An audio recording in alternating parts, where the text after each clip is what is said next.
We're picking up this Living the Gospel series as we come into the new year. And the idea is in this, as we've started the series back in August, is we're taking these steps to understand, making sure that we understand the gospel, making sure we understand how we read the scriptures in light of that gospel, which is Christ. And then this third step is how do we actually live this out in our lives? And meaning that when we talk about living out the gospel, we're talking about how do we create society here that would be reflective of the way that it's going to look when we live in communion fully with God.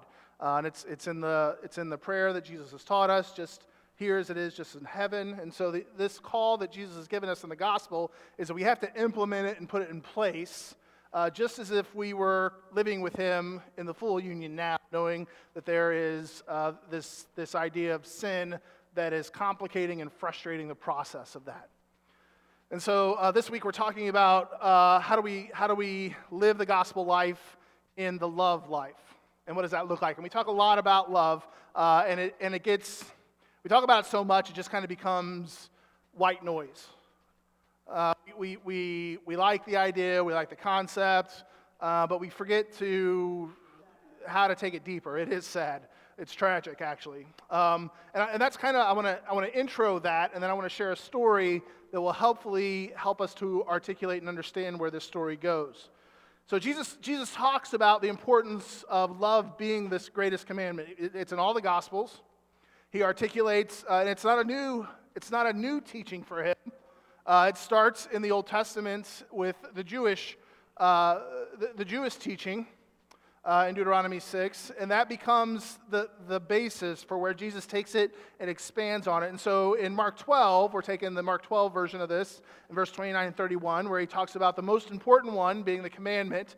Jesus answers is this: "Hear, O Israel," just like the Shema started, "Hear, O Israel, that the Lord is one. Love your God with all your heart, with all your soul, with all your mind, with all your strength." And the second is this: love your neighbor as yourself.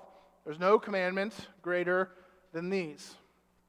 Now he also, like I said, he does these in all of the Gospels. He gives us this in Matthew 22, after he has entered into what we call Holy Week. He's entered into Jerusalem. He's had the great fanfare, palm branches, blankets, coats laid out for his arrival as the King of the Jews as he comes in on the donkey. And during that week, while he's going around, he's warning about the kingdom, and he's warning about the resurrection that's coming, and he's just foretelling of all this. He's telling of the struggle of leadership structures and power, and he's giving all these warnings of all these structures that they're going to have to fight. And in this, he gives us in Matthew 22, he gives us the Great Commandment teaching. In Matthew 23, he gives us 7 woes. And the woes are warnings. They're like, if we were to say, be careful, watch yourself, you need to watch out, check yourself, look for this within your own heart, soul, and mind. Like those are when we talk about the woes of Scripture, that's what they are. They're kind of this, be careful, you can fall into this snare or this trap. And they're contrast to the Beatitudes, where he's saying, those who are actually blessed, those who actually find the fulfillment of God. And so he offers these 7 woes, and 7 being a symbolic number of the wholeness and the completeness of God. So he gives us these 7 woes in Matthew 23, 13 through 33. And they read like this. I want to give them to you out of Scripture, and then I want to actually show you how we make these complicated, but they're very simple. So 13, Jesus picks up the teaching. He says, "What sorrow awaits the teachers of religious law and the Pharisees, for you are hypocrites. You shut the door of the kingdom in people's faces, and you don't go in yourselves, and you don't let others enter either." What sorrow, when he says what sorrow in this translation, that's the woe. So, woe to you, what sorrow awaits you, teachers of religious law and you Pharisees, for you're hypocrites. For you cross land and sea to make one convert, and then you turn that person into twice the child of hell you yourselves are.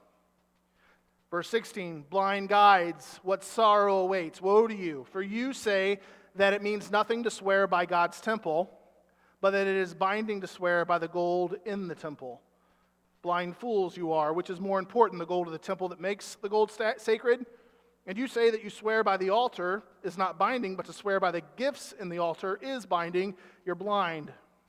For which is more important, the gift on the altar or the altar that makes the gift sacred? When you swear by the altar, you're swearing by it and by everything on it. And when you swear by the temple, you're swearing by God and who lives in it. And when you swear by heaven, you're swearing by the throne of God and by God who sits on the throne.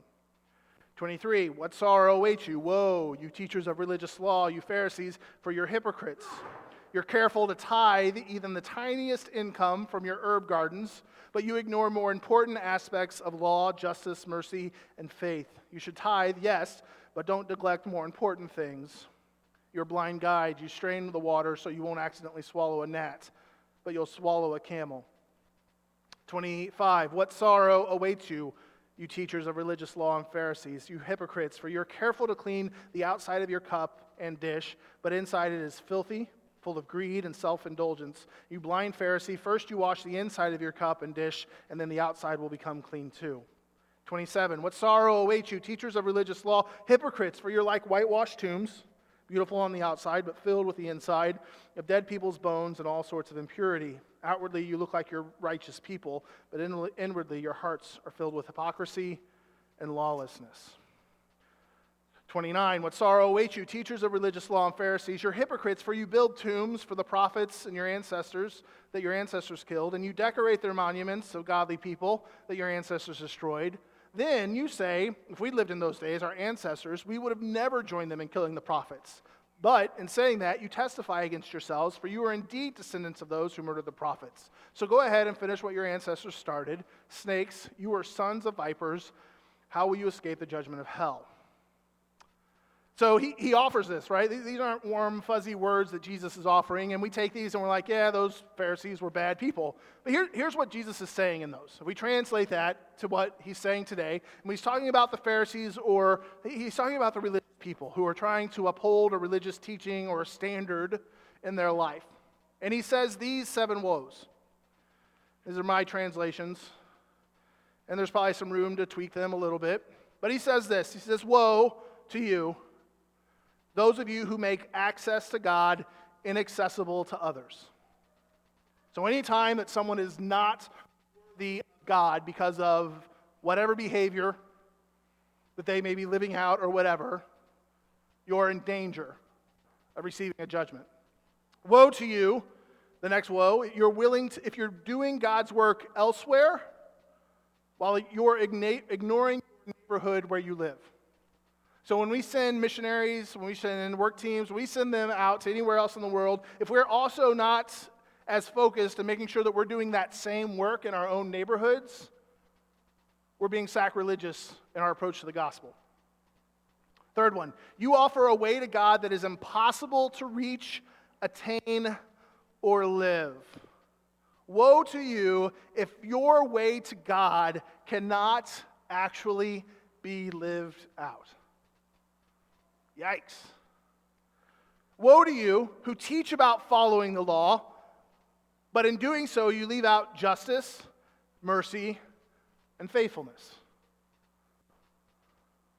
Woe to you if you present yourself as one who is holy or religious or clean, while at the same time you also hide your filth, your greed, your pride, and your self-indulgences. If you're a holier-than-thou, sinless person, and don't also reveal the sins of your heart, watch out. And the 7th one, you say you love the truth of God, but you will hide, kill, and deform God's teachings if they do not align with your teachings and your understanding. So if someone's theology or belief in God does not line up with your theology and belief in God as they're trying to figure that out, and you condemn them for it, you miss it, right? And these well up in all of us, and for most of us, we've seen this. We've seen this in other circles outside of our own. We've seen this maybe at different seasons of our own life where you're like, yeah, I carried that one. I did that one. I was working in that space. And so these things creep in. So today I want to share about what love looks like if we're creating a society of love and how that operates. I want to share a story that I recently stumbled across. It's called Cory and the Seventh Story. It is by Brian McLaren and Gareth Higgins, and it's illustrated by Heather Lynn Harris. And this is a story, Brian McLaren's one who I've been following a long time in these conversations of church and just kind of how we got it wrong.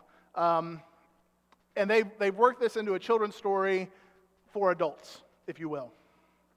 And so this is going to help us out a little bit, understand what this looks like.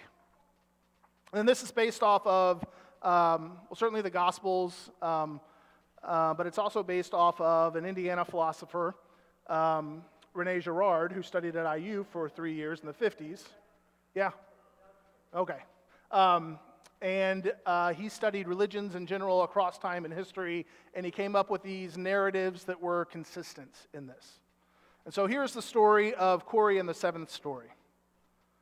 There once was a young raccoon named Corey, and Corey lived in the old village along the clear stream near the deep forest within the broad meadow. And Corey loved stories. Stories long ago, stories about today, stories about someday in the future. But most of all, Corey loved stories that end happily ever after.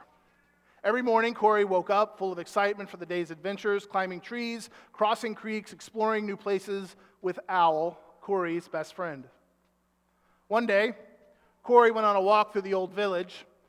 Al, as usual, flew along, and the young raccoon saw Fox and Badger fighting, and they snarled and screeched, and they scratched and they bit, and finally, Fox ran away in defeat, and Badger turned to Corey. "You like stories? So here's mine," he growled. "Fox has a shiny object. I want it, so I took it. And now everyone will be afraid of me, so I can take whatever I want. And I'll take over Old Village just like our ancestors did when you pushed the first residents away. And I will rule by tooth and by claw over the Old Village, and I will live happily ever after." From that day forward, Badger started pushing everyone around to get his own way. He took what he wanted, and everyone in the Old Village was afraid of him and very, very sad. "Poor us," they said. "Life is unfair." Who will help us?" cried Owl. The next day, Corey saw Fox whispering to her friend, Weasel. "What are you talking about?" Corey asked. "Well, we have a plan," Weasel whispered. "We're going to get revenge on that bad Badger." Fox and Weasel quickly formed a mob of angry neighbors, and they marched through town looking for Badger. And when they found Badger, they surrounded him. And soon the sounds of fighting and yelling and scratching and punching and growling and whacking and snapping echoed throughout the old village. And when the fight was over, Fox and Weasel were in power. And from that day forward, Badger had to do whatever Fox and Weasel said. "Our enemy is defeated," Fox and Weasel shouted with joy, "and now we shall live happily ever after." Fox and Weasel were no better than Badger. They ruled over the old village by tooth and claw. They made everyone afraid and took whatever they wanted, and nobody felt safe. "Different rules, but the same danger," Al said to Corey. Who will help us?" Just then, Rabbit hopped, skipped, jumped up to Corey and Al. She ran fast, circles around them, and she spoke in a very high-pitched voice. "The old village is mess," she said. "There's fighting and trouble everywhere." She stopped suddenly, perking up her ears. "I know what to do," she said, speaking very quickly. "Whenever there's danger, run away fast." So Rabbit sped away to share the idea with others. "Hurry, let's go," she said. She convinced many neighbors to run away with her. They hopped, flew, jumped, scampered through the broad meadow, and crossed over the clear stream. They built a new neighborhood on the other side, and they even put up a great big wall to keep everyone else out. "Now we will live happily ever after," Rabbit squealed. A few weeks later, Corey and Al went out to visit them. "What's new? What's your story?" Corey asked. "Are you living happily ever after?" No, we're not happy at all," Rabbit said. "We moved to a new place, but we brought our old stories with us. Some of us are acting like Badger, ruling over others. Some are acting like Fox and Weasel, making plans to overthrow the rulers. And now we're even worse than before because we're trapped behind a great big wall, and life is so unfair," Rabbit said, hardly taking a breath. Then she blinked 3 times, and a big tear formed in the right eye, and it moved slowly down her face. "We jumped from one mess into another. What can we do?" Rabbit asked, her lips quivering. "Well, maybe you should come back to Old Village with us," Corey said. "Then we can work on our problems together." And Rabbit's eyes brightened, and she jumped up, and she hopped away and quickly convinced the others to return to Old Village. When they arrived, Old Skunk was standing on a stump giving a speech to a crowd in the village square. "You know what's wrong with this village?" Old Skunk asked. "We've been invaded by animals who don't fit in. Normal folks in the village that have fur and feathers, but these invaders, they're different. They have yucky scales and slimy skin." Nobody noticed this before. They shoved turtle and lizard and snake and frog into the center of the circle in front of Old Skunk, and he pointed a sharp claw at them and he growled. Soon everyone was pointing at them and laughing at them and making jokes about the way they looked. "Don't you think Old Village would be a better place if we cleaned it up and got those dirty, disgusting invaders out of here?" Old Skunk snarled. And suddenly the crowd started shoving turtle and lizard and snake and frog to the edge of town. "This is our village," the crowd shouted, "and you're not welcome here anymore." And turtle and lizard and snake and frog were surprised, and they were hurt to see that their neighbors rejected them, so they escaped deep into the deep forest to hide. "Life is so unfair," they whispered, partly to themselves and partly to each other. Corey was upset, and he walked up to Old Skunk and he said, "Why are you all so mean to the neighbors?" "When people are worried or afraid," Old Skunk hissed, "you have to give them somebody different to blame for their problems. And if they call somebody else dirty or bad, they'll feel clean and good. And if they hurt somebody who won't hurt them back, they'll feel powerful and important and safe. And it works every time." "But it's wrong," Corey said. And Old Skunk stepped back up and he looked at Corey from head to toe and he said, "Have you ever noticed that most folks in this village don't wear masks or have ringed tails?" And Old Skunk showed his sharp teeth, and Corey wasn't sure if he was smiling or snarling.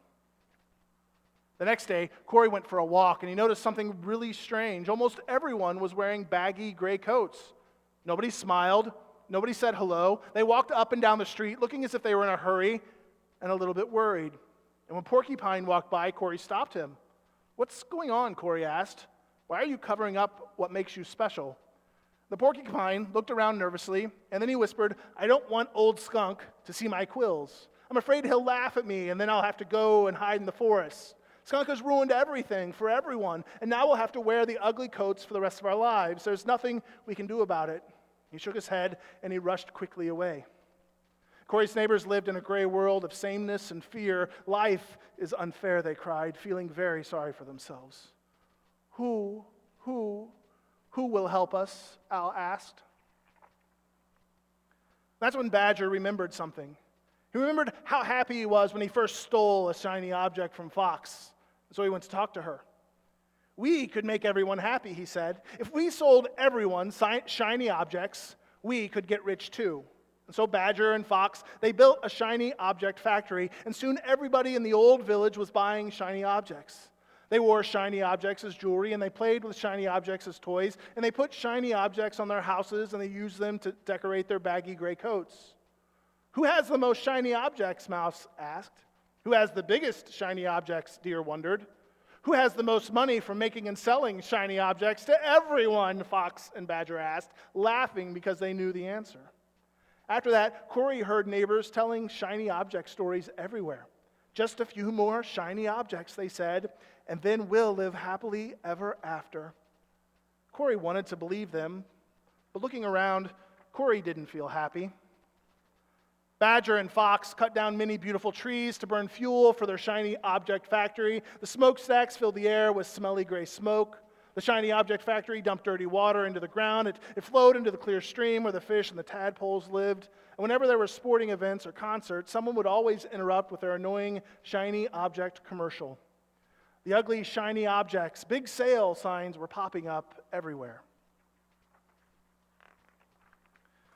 Corey walked alone to the clear stream to sit by the water and to think. We are in trouble, Corey thought. Our stories are failing us. No one will ever live happily ever after in a world that's like this. And Al flew over to perch on a nearby tree. And they didn't say a word as they watched the water flow by and they listened to its gentle music. And Corey leaned over and he looked down into the clear water. And he saw a sad raccoon face looking back. But suddenly another face appeared. It was a large face with big brown eyes, a majestic creature that Corey had never seen before. "Well, what are you?" Corey asked, while staring at the reflection in the water. "Are you a monster?" Well, I'm a horse, and my name is Swift. With that, Swift Horse bent down to take a drink from the clear stream, inches away from Corey. Corey's head slowly turned to take in the amazing creature. Her pointed ears, her long, sleek neck, her tall shoulders, her strong legs, her wide back, her coffee brown coat, her long, flowing black tail. I've never seen a horse before, Corey said. What's your story, Swift Horse? Well, I'm a poet from far away, Swift Horse said, and I travel the world seeking wisdom and beauty, and I share what I find in well-chosen words. Well, I'm happy to meet you, Corey said. I need wisdom and beauty because I have a very big problem, and the world feels very ugly to me right now. And so Swift Horse lowered her head and pointed her ears toward the young raccoon. Their noses were almost touching. Tell me, she said. My neighbors are living by stories that will only bring fighting and tears and trouble. And Corey told Swift Horse about Badger taking power and Fox and Weasel taking revenge and Rabbit running away with some villagers and Old Skunk scaring away other villagers and Porcupine and the baggy gray coats and the rise of the shiny object factory and all of Corey's sad neighbors who felt that life was unfair. And for a long time, Swift Horse listened to Corey, breathing in long, slow breaths. When Corey finished speaking, Al called out from the tree above them, and you know what she said? Who will help us? Swift Horse answered, well, maybe it's time for you to look within for your help. For you need a plan, and I have it. Climb on my back, and I will explain. So Corey scampered up the tree and dropped onto Swift Horse's back, and Al joined Corey there, and they trotted along, and Swift Horse shared her plan. And when they reached Old Village Square, a crowd quickly gathered because no one had ever seen a creature so large and so beautiful as Swift Horse.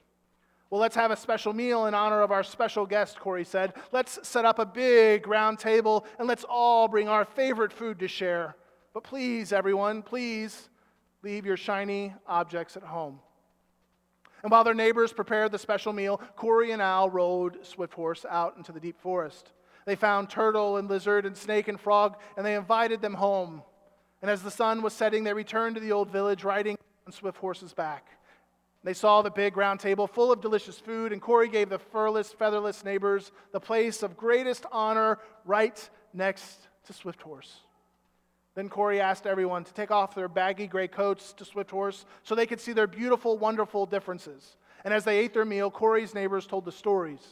Stories from their own lives and stories from long ago, from the days of their ancestors. Stories of hope and of joy, stories of pain and sorrow. And Swift Horse listened carefully to every word. And after the meal, Corey turned to Swift Horse. Would you recite one of your poems for us? And so she nodded her head and she shook her mane and she looked at each guest with her big brown eyes and she began to speak. And her gentle, strong voice sounded like a song. 6 old stories wherever I go. The same 6 stories are running the show. The story of power to dominate, the story of striking back with fury and hate, the story of running to find a safe place or pointing at others to shame and disgrace, of being stuck in self-pity for the pain we've been through, or me having more shiny objects than you. These same 6 stories steal freedom and laughter, but nobody lives happily ever after. And Swift Horse began walking around the table as she continued her poem, and her hooves clip-clopping to the rhythm of her words. There's a new 7th story to live by, my friends. A new 7th story without us against them, of working for fairness in all that we do, of refusing to strike back when others strike you, of facing our problems and not running to hide, of not letting differences make us divide, of turning our pain into compassion for others, of not wanting more than our sisters and brothers. The new 7th story that I'm speaking of is the story of peace, and the hero is love. And for a long, long time, there was only the sound of the wind in the trees and Swift Horse's hooves. She circled the big round table. And Swift Horse stopped walking and spoke again. My friends, the most wonderful story in the universe is the story of love, growing and spreading from one heart to another. We all get to play a part in this story. There's no big or small, no short or tall, no best or worse, no blessed or cursed, no dirty or clean, no cause to be mean, no rich or poor, no reason for war. We have more than enough in the story of love for each of us, for all of us. This is the wisdom, the story that teaches us. And eyes blinked and opened wide, and ears perked up, and tails twitched, and brows furrowed, and feathers ruffled, and all around the table, faces looked surprised and curious. And smiles began to form on many faces, and Swift Horse raised her head and let out a loud whinny that echoed through the streets. Nobody had heard about a seventh story before, and it sounded beautiful and wise to nearly everyone. Except for Badger and Fox and Weasel and Skunk. And all at once, they started growling and snarling and growling and snarling. "No, stop, be quiet, you're hurting our ears with your words," they shouted. "Go back to where you came from. We like ruling over others by tooth and by claw. We like wearing our baggy gray coats, and most of all, we like making more and more money by selling more and more shining objects. And we will never, ever, ever have enough. We will never, ever live by your silly seventh story, so go away and don't come back, you big, ugly donkey." And Badger and Fox and Weasel and Skunk, they started throwing leftover food at Swift Horse, and they began to throw their plates and their silverware too, and they snarled terrible words at her. And she began walking away and turned back, her eyes so sad yet so full of love, and in her gentle but strong voice she said, "Drive the poet away, but the story will stay. Long after I'm gone, the story still lives on." Her words only made them more angry, and they jumped up from the table, and they ran toward her, and they snapped at her legs, and they drove her out of the village and over the broad meadow and to the edge of the clear stream near the deep forest, snarling and growling and snapping all the way. Nobody knows for sure what happened to Swift Horse after that. Some say they hurt her, and some say they did something even worse. Whatever happened, Swift Horse has never been again seen in the old village. And since that day, Badger and Fox have been getting richer and richer and selling shiny objects. The sky gets smoky and the streams getting murky because of the shiny object factory. And old Skunk still says terrible things about his neighbors without fur or feathers. And many feel like life is still very, very unfair. But Swift Horse's seventh story is still alive in many hearts, which means that a surprise is coming.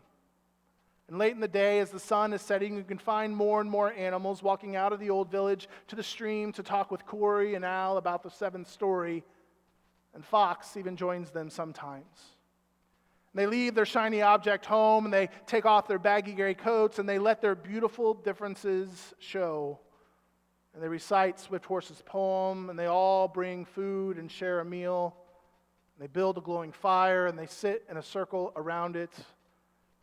And after a while, Corey knows that it's time to speak. Swift Horse was right, Corey said. And the old stories separate the old village into us and them, us ruling over them, us overthrowing them, us getting away from them, us bullying and rejecting them, us feeling sorry for ourselves because of them, us having more shiny objects than them. But this is the truth, Corey says. There is no them. We are all part of one great, big, beautiful, wonderful us.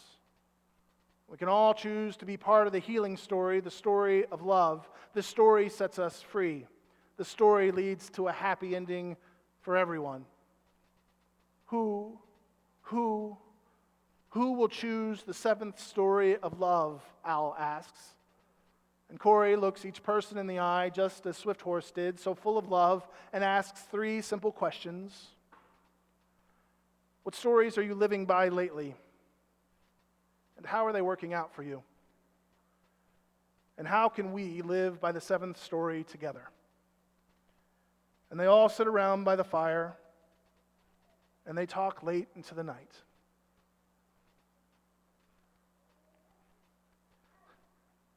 This is the story of the gospel. It's a story that Jesus brings. It's a story that he warns us against, a story that's told throughout Scripture, a story that even in Scripture creates this divide of us versus them. We're not able to escape the story. It surrounds us like a fish swimming in water. But Christ has given us a better story, a seventh story to live into, one that shows all of us as being in the same story. And some of us are so broken and hurt and abused and taken advantage of that it's going to take a lot of work beyond this lifetime to provide healing and restoration, to put back the broken pieces and the mistrust that we have felt by those who we loved and trusted and let into our lives. And Christ shows us this love. He shows us that the love that heals is the love that pours itself out for the sake of others. Not as individuals alone, but individuals as part of a community. Individuals as part of a narrative that's been told for hundreds of years, for generation to generation. It's a story that allows us to come together, to take off our gray coats, the things that we hide behind, the things that the way we want to be seen. This begins to practice and to exercise and try out all the things that make us the same. The stories that we all share, the stories and the pain and the frustrations that have directed each of us. This is how we live out love life, life in the kingdom.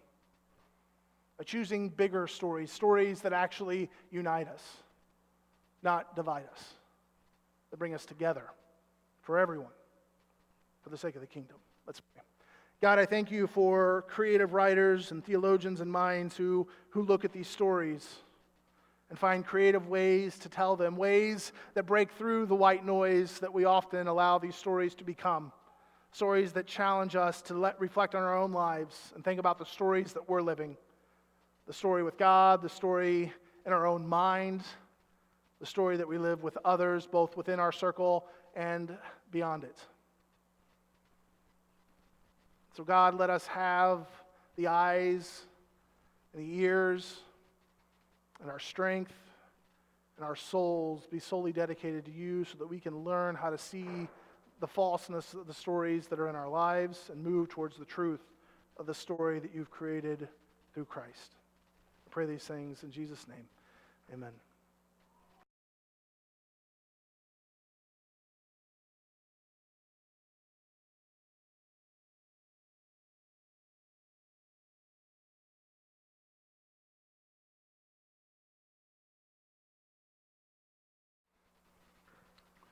And may we be dreamers of a society that looks like love for all of us, that doesn't exclude. And so may we dream and imagine what life may look like. May we repeat and fail, repent and confess, and come back to the dream of love that is bigger than all of us, that Christ has shown us. May God be with you. Go in God's peace.